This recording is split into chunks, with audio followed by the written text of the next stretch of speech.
Hi, I'm Jim Higgins from Meniscus Magazine, and we're here in the Arena Theater in Hollywood, a small indie theater that shows great films, and we're here with the incredible Tommy Wiseau. Hi, how you doing? How you doing? Writer, director, star of The Room, and also of the new Hulu show, The Neighbors. Correct. So let's get started. We'll ask you some questions. Sure. Tommy, tell us a little bit. Where are you from, and tell us about how you came to the U.S. I grew up in New Orleans, Louisiana. Long story short, I was traveling between Europe and States. And So you were born here. I was, my life is mixed up. Let's put it this way. Mm-hmm. Still, accent is there. I'm American. Let's put it this way. Mm-hmm. Long story short, it's a very complex life, but I enjoy what I'm doing. Mm-hmm. Okay. And how did you become so financially successful? I understand you had some financial success that helped you fund The Room. Yeah, I guess you did your homework. A little bit. Your question is? Yeah. So how did that come about? It's any kind of financial. It's a very American story. Yeah, as you know, the Greg Sestero did the book, which Mm-hmm. I support only 40% of. You read it or not? Mm-hmm. But James Stark actually make a movie about it soon. That's right. So we see which direction about spending. But yes, you're right. Is this sort of, if you look at it objectively or subjectively, this kind, I can say objectively that it is a good story, success in America, whatever you call it, you know. Mm-hmm. But I always believe in hard work, you know. Mm-hmm. We screened The Room in the past 12 years. Actually, anniversary will be this June next month. We're in May, right? It's May already. May already. Just happened. There you go. Just happened. Time flies, huh? So again, this is the story. I always say, you work hard, you believe in your original material, you can be successful. Sometimes you make mistakes, you learn of. Mm-hmm. It's nothing wrong. Like I always say, you can criticize my project. I always say you can laugh, you can cry, you can express yourself, but please don't hurt each other. So what I mean, the words behind the words, you see. So again, I want people to have fun with it. In the past, I've had 5-10 years, people didn't get me. Right. Now they're actually getting. That's all you actually. It's okay to say negative stuff. Yes, it is okay. That's the concept. It's a new entertainment. And as you know, we'll be screening The Room on 700 theater across the country, USA as well, in Canada on May 6th and May 12th. And that is with the riff track. That is with riff tracks. And again, not the fan of the riff track. Let's straight on this way. Okay, that's what I was going to ask you. Oh, that's your question. So that's interesting. So Yeah, you're not their biggest fan. But however, can you give us the however? However, I support them because I think this is remind me like the Room is different cookie cutter from Hollywood. The same like riff track. They make fun of movies, it's good and bad, whatever. I think they are very dedicated people, and I think that The Room for some reason going to different level. Is it a way for you to get it out to new people? Yeah, absolutely. And to get it a different audience? Yeah, and then we probably would generate. I was very skeptical in the beginning, to be honest with you. But the same token, I say, wait, you know what? They are so dedicated to their ideas. And they have good, sort of audiences already, and so I think it does help maybe generate more audiences. And it looks like The Room doesn't go anywhere, meaning that we'll be staying for a while with us. It'll be around. It'll be around. So, okay. So that's where everything starts. So. You must have mixed feelings about the reception of The Room, or you must have in the past. How did that? Can you tell us a little bit about that? You intended to you made this movie, and you had a certain idea of how it would be received, and then it got received very differently. First, it was bad reviews or whatever, and now it's this cult success. So tell us about your feelings about that. That's a good question. So again, Jim, right? Yeah. So I remember. You remember it well. Oh, wow. Yeah, it's amazing.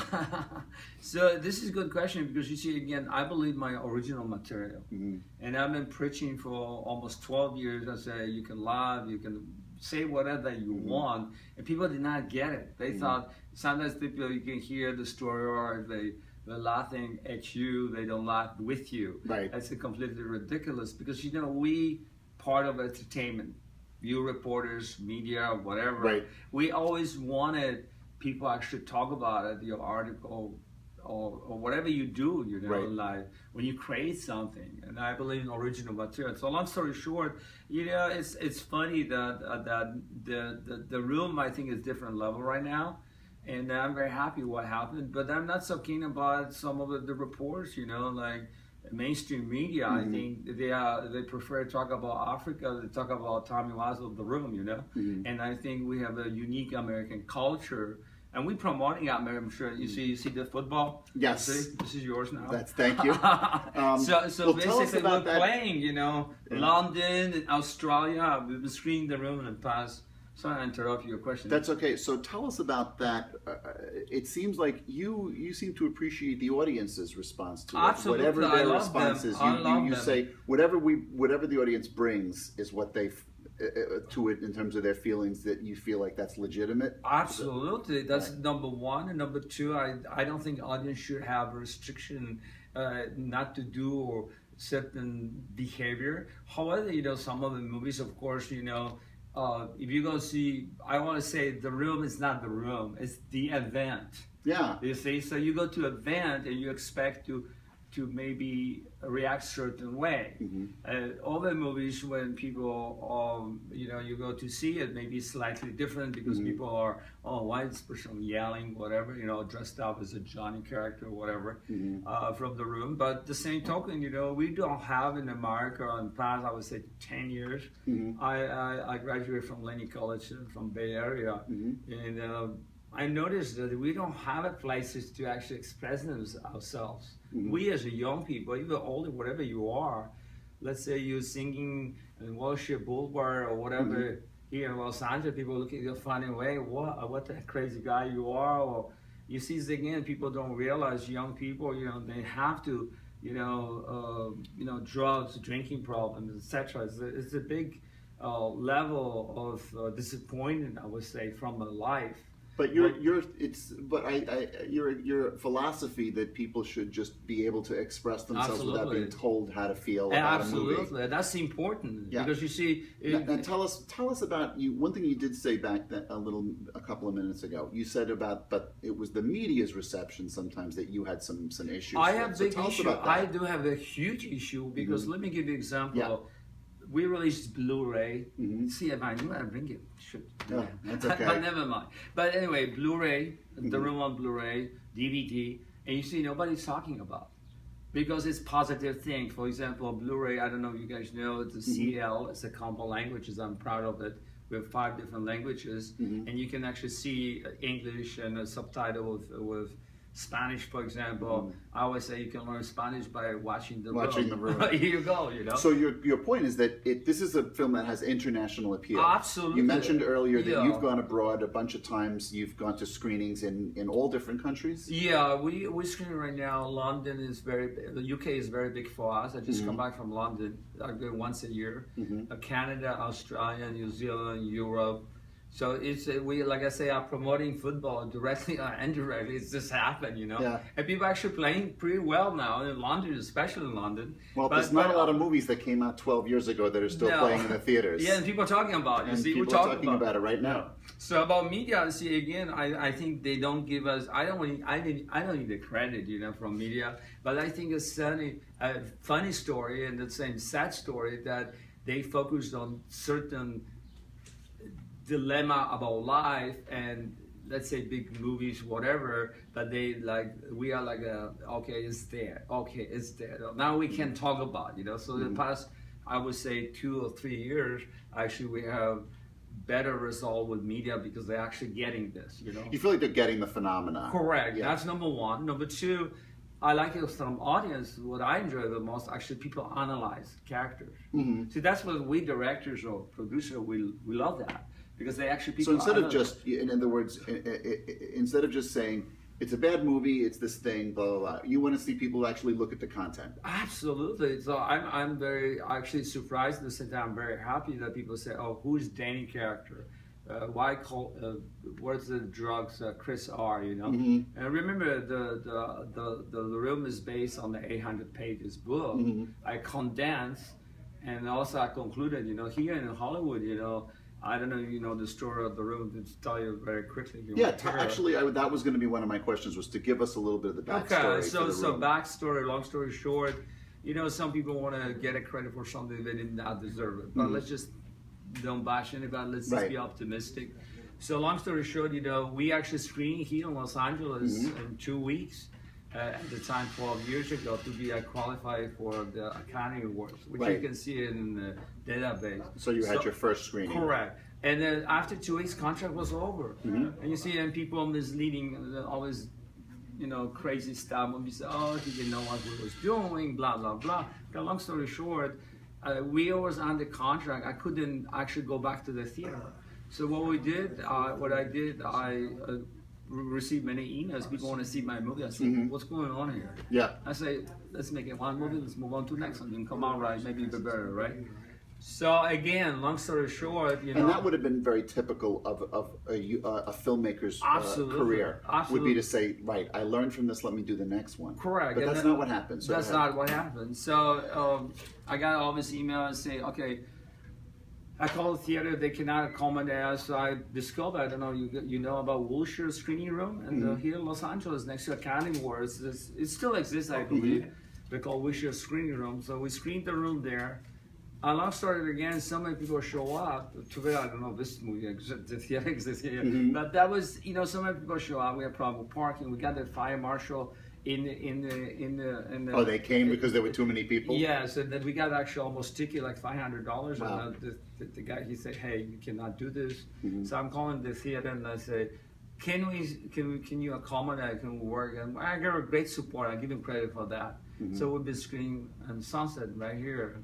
Right, and that was for years. It was at the old theater on Sunset. It's Sundance now, but it was previously the Sunset 5. Correct, Sunset 5. And then we've been screening there for 7-8 years, and they've been out in business, and now we're in the Westwood, as you know. And how often would it screen? Once a month. Once a month. So yeah, but we screen after they go out of business in the Westwood. So now it's 12 years already. I remember everything started. Well, I remember going to see a movie at the Sunset 5, and I got out I got out at 11:30, and there was so many people ringing the balcony there, and I was like, "Is there somebody giving away free beer?" And they said, "No, the room is playing. The room is playing at 12." Well, that's great observation, because actually we started from one screening, and then we come out we take everything. So they have live screening, we screen at the same time, the Q&A. I was really excited. It's very challenging too, you know. So that's what everything started, and then spread out all over the world actually. And now we're screening, as you know, once a month. I always say, you know, we screen the room once a day, somewhere around the world. So your latest project is called The Neighbors. Correct. And it is a series that's appearing on Hulu. It is available on Hulu now. Correct. Yes. And tell us a little bit about how that started, because from what I understand, you started years ago with the Correct. planning, and you had shot a pilot. Yeah, well, we're planning. But you reshot the pilot. Yeah, we did. Tell us about that. Because long story short, because of the concept, I want to adjust on the sort of pop culture, and I want to have everybody there, from a chicken, you know, from a vegan person to black person to Chinese, or whatever we have in this country. So you have a multi-racial cast. Absolutely. So I think we accomplished that. And I should say, yes, people should know that there is a chicken that's very involved in this as a character in the story. Yeah. So we're very happy. The 4th episode was big success. Actually, we did premiere The Neighbors together with The Room in London, and also UK, different country. I mean, Liverpool, for example. Liverpool is very big for us as well. And the people respond I was actually, to be honest with you, very, very surprised. Okay. Because they was really happy, and we have a certain tune of the music. It's the original thing. The Neighbors, they're actually dancing a little bit. So I was very surprised. And I was surprised, actually, we struck the deal through my agent to work with Hulu, and I'm very happy with. They help us, and people can see it. And now it's out there. Correct. So tell us about the original version. So you started that. Is it 2007? Yeah, and you know, one of the network, I don't know if I should make. Well, one of the net was supposed to air it, but didn't come out right. Let's put it this way. Right. So I was so busy with traveling that I said, "Oh, let's go back to the neighbors," and that's the story. So you went back to do a new version of it. Correct. Right. So you recast it. Yeah, we recast, and a couple actors are the same actor. Couple the same. 3. Tommy Wiseau is also in it, I bet. Yeah, and well, I'm playing 2 characters. Yes. Charlie and Rick. That's the Jack. Yes, I recognized it. Yeah. Now explain a little bit. I've seen the pilot for the Neighbors, and the first one. The first one. Oh yeah, that was little. You know. No, I'm sorry. I've seen the recent one on Hulu, the recent, the revised version on Hulu. Okay. So, explain to us a little bit about the process, because it seemed to me that there were scenes that were improvised. And that maybe that you had outlines for what was going to happen. Well, we have. So do you work with script entirely, or is there some improvisation? Well, no. We work in the script, but sometimes I do like create situation, and I'm the guy that I don't like to talk to empty wall. However, just recently I did the project like animation, so I was talking partially to. You had to talk to an empty wall. Yeah, exactly. But I mean. But in general, you try not to. I try not to, if I can. But you save money. You know the Hollywood typical. So tell us about that. What was this? You said sometimes you insert crazy stuff. Well, I go by situation. We have a process of rehearsal, and I draw the situation. For example, of chicken was I filmed chicken for the first time, and let me tell you, it's not easy. I hear they're not great actors always. There's not a lot of training in the chicken community. Even you're trained, but it's still, chicken is a chicken. A chicken is a chicken, Tommy.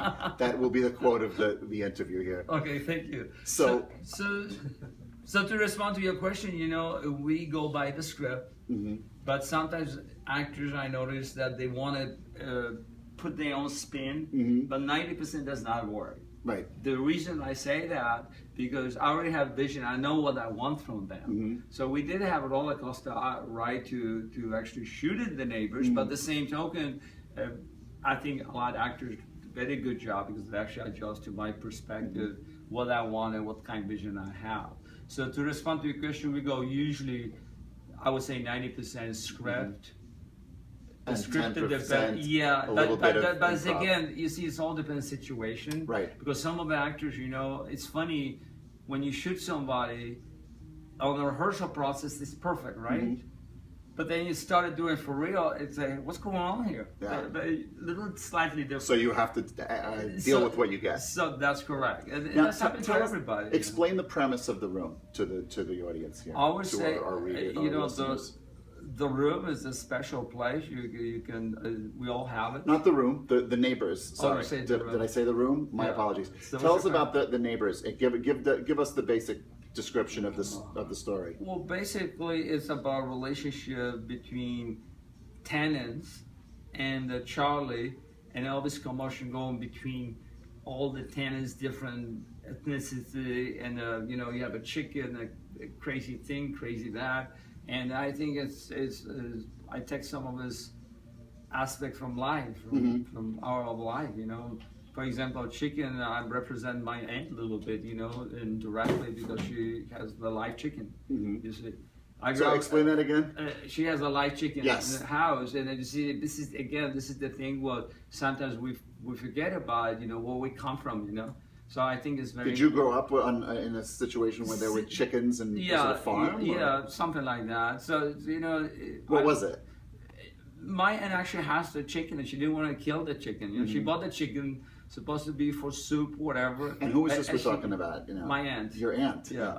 And then she just kept it, I'd say, she couldn't bring herself to do it. No, she couldn't. Yeah. See, my mom is different, But it's again, this is the thing. What I think people relate to it. And we have this big deal with vegan, vegetarian, And then that was a part of it. I said, let me figure out how I can put the chicken, and that's the character what we have in the Neighbors play, Cece. Right. What she's crazy about the chicken. Right. But she's kind of crazy about everything. But yeah, that's another thing. She's just crazy. Yeah. So speaking of her character, now I read a little bit, and there's some reviewers and some writers who've talked about some of the characters they think are very stereotypical, stereotypes of the race that they are. And Cece is definitely one of the characters that they point to. So why do you think people are seeing it like that? You know, again, you know, they can say whether they want that I create this character, Cece or Philadelphia Bikini Girl, we call it, and others, because I think I got from life, you know, we have characters. It's the same like accent. People say, oh yeah, Tommy has an accent, poor guy. Well, I'm not the poor guy, okay? But the story is, you go to New Orleans, people speak funny way. I had this reporter, this guy from New York, he said, oh, I just go back from New York, so they don't talk like that from New York. I said, you know what, where have you been, you know? When you go to the French Quarter, it's different when you live in Chalmette. Right, you know what so I'm saying? he had not gone all around. Completely nonsense. It's the same like here in California. Go to San Francisco, South is a little different. And again, people are. I'm just talking about Indiana, for example. The way people, you know, there's a different dialect. But the good news is that you know, we provoke the audience, and I think people enjoy it, and that's the bottom line. So tell us about what's next for you. Now, you had mentioned you have a feature film coming up. Yeah, we are working. I'm working in Foreclosure. Maybe I can use it this theater someday. Who knows? But Foreclosure is just. I don't know if you remember. 5 years ago, 7 years ago, a lot of controversy about foreclosed homes. Sure, a lot of homes were banks and all this stuff. So I wrote the script at the time based on some of the people who, you know, to me it's just like this. It's like a credit card. You have a credit card, you look at the statement or agreement you sign, and then you can either read it. You can read it, but it's so tiny little. All the things you agree to that you are not there, that nobody reads. And I did the research, so I say always, like, sometimes friends of mine, sometimes say, hey, yeah, you know what, we want to sue the credit card. I say, you know what, let me tell you something, wasting your time. First of all, you cannot win 99%. Right, because they signed. First of all, we signed for it, but you know, the rules are so vague and then so towards them. But in another thing, you can look at also a positive way.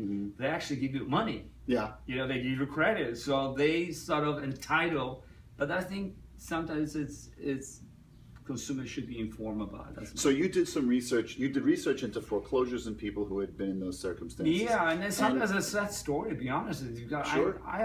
I interviewed a couple of people. One of a person, I believe the person. You know, say, hey, I did have money. They'll close my house, and then you want to go backwards because they have some scheme come out with you know, selling to somebody else, whatever, you know. So is this the person you were talking about, or the bank? No, I talked to bank as well. Yeah. And then I discovered some of our stuff, the way they've been trained. So again, I'm not bashing banks, but what I'm saying, wait a minute, you know, maybe because of my movie, you guys maybe should change a little bit.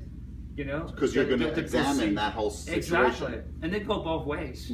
Sometimes the consumer fault too. Right. If somebody, let's say, put wrong info, you know, like, okay, I have this, I don't have it, I cannot pay, whatever. Right. Vice versa, bank, sometimes they approve stuff. They say, okay, just take it.